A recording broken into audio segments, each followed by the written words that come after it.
যতই হোক স্কোয়াডে একজন দুর্বল প্লেয়ার নিয়ে অন্তত সেই আমলে গ্লোবালে টপ অন ধরা যেত না। তাই তারা গ্র্যান্ড মাস্টার তো ঠিক উঠতে পেরেছিল, কিন্তু গ্লোবালে টপ ধরতে পারেনি। এটা তাদের সবার মনে একটা ক্ষোভ তৈরি করে। তাই তাদের স্কোয়াডে বাইরের যে দুইটা টিমমেট ছিল তারা 2 নম্বর ভাইটিকে বাদ দিয়ে দিতে বলে স্কোয়াড থেকে। 1 নম্বর ভাইটা কেন জানি না ওই দিন 2 নম্বর ভাইটার পক্ষ নিয়ে বলেছিল, না আমি যদি গ্লোবালে উঠি তাহলে এই 2 নম্বর ভাইটাকে নিয়েই উঠবো, তাছাড়া আমি গ্লোবালে যেতে চাই না। আর এটার জন্য তখন তাদের স্কোয়াডটাও ভেঙে যায়। তবে একটা জিনিস কিন্তু মজবুত হয়েছিল, সেটা হচ্ছে এই দুইজনের বন্ধুত্ব। আর এবার তারা চিন্তা করে গ্লোবাল পুশ না, এবার তাদের নতুন কিছু করতে হবে। আর সেদিন থেকেই তারা দুইজন মিলে প্র্যাকটিস করা শুরু করে যে কিভাবে তাদের গেম প্লেটা ইমপ্রুভ করা যায়। কথা আছে না, তুমি যদি একটা কাজে লেগে থাকো তার সফলতা একদিন ঠিকই আসবে। আর যেই কাজটা সম্পূর্ণ হয় টানা 3টা বছর পরে 2022 সালে এসে। এই 3 বছরে তারা ম্যাচ খেলা তো ঠিকই ভুলে গিয়েছিল, কিন্তু তারা নিজেদেরকে তৈরি করেছিল কাস্টমে একটা বিধ্বংসী প্লেয়ার হিসেবে। তারপরে তারা যখন দেখলো আস্তে আস্তে মোটামুটি সবাইকে তারা হারিয়ে দিতে পারছে, তখন তারা যে একটা ইউটিউব চ্যানেল ক্রিয়েট করে। আর ঠিক তাদের কপালটা খুলে যায় 2022 সালে মাঝামাঝি অবস্থান থেকে, কারণ ওই টাইমে কাস্টম খেলার ক্রেজটা ছিল সব থেকে বেশি ফ্রি ফায়ারের ভিতরে।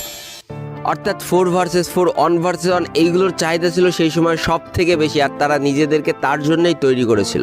তবে একটা কথা বলে রাখা ভালো, সবার কপাল আমার মতো ভালো নাও হইতে পারে যে 1 টাকা খরচ না করে ইউটিউবার হয়ে গেলাম। তো দ্বিতীয় ভাইটা যখন একটু একটু করে ইউটিউবে গ্রো করছিল তখন তার পিসির গ্রাফিক্স কার্ডটা নষ্ট হয়ে যায়। আর ভাই দ্বিতীয় ভাইটার বাসার লোক গেম প্লেটাকে খুব বেশি সাপোর্ট করতো না, তাই নতুন একটা গ্রাফিক্স কার্ড চাওয়ার ক্ষমতা তার ছিল না। তো এখানে তার ফ্রি ফায়ার ক্যারিয়ারটা আস্তে আস্তে শেষ হতে শুরু করে, কারণ তার গ্রাফিক্স কার্ড নেই, পিসিতে প্রচণ্ড পরিমাণ ল্যাগ দিতে শুরু করে। তো আমাদের যে দ্বিতীয় ভাইটা ছিল সে আস্তে আস্তে প্রায় গেম প্লে ছেড়ে দিতেই লাগে, কিন্তু আমাদের প্রথম ভাইটা ঠিক এই সময় তার বন্ধুত্বের আসল পরিচয়টা দেয়। অর্থাৎ তার কাছে কিছু টাকা জমানো ছিল এবং তার সব থেকে শখের একটা ফোন ছিল আইফোন XR, এবং সেটাও সে বিক্রি করে দিয়ে অনেকগুলো টাকা এক জায়গায় করে তার বন্ধুকে একটা গ্রাফিক্স কার্ড কিনে দেয়।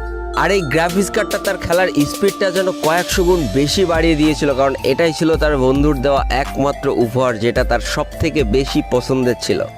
এটা পাওয়ার পর থেকে তাদের খেলা কয়েকশো গুণ ভালো হয়ে যায় এবং তাদেরকে সবাই ভয় পেতে শুরু করে ওই সার্ভারের। এরপর তারা একের পর এক স্কোয়াডকে হারাতে থাকে। যত ভালো ভালো স্কোয়াড ছিল তাদেরকে 4 ভার্সেস 4, 2 ভার্সেস 2, 1 ভার্সেস 1 পুরো ভেঙে দিতে থাকে, এবং তাদের সমান সমান যত সাবস্ক্রাইবার, অর্থাৎ তাদের প্রায় 1 লাখ সাবস্ক্রাইবার হয়েছিল, তো ওই সাবস্ক্রাইবার যারা ইউটিউবার ছিল তাদেরকে হারাতে শুরু করে। আর যেগুলো সম্পূর্ণ ফেয়ার ম্যাচ হতো তারা স্ক্রিপ্টেড ম্যাচ খেলতো না, আর যেগুলো পাবলিকরা খুব মজা সহকারে দেখতে থাকে এবং তাদের সাবস্ক্রাইবার আস্তে আস্তে বাড়তে থাকে। এই করতে করতে তাদের সাবস্ক্রাইবার যখন 8 লাখ পার হয়ে যায় তখন দুই বন্ধুত্বের মাঝখানে একটা বিরাট সমস্যা এসে হাজির হয়। আমাদের প্রথম যে বন্ধুরা ছিল তার একটা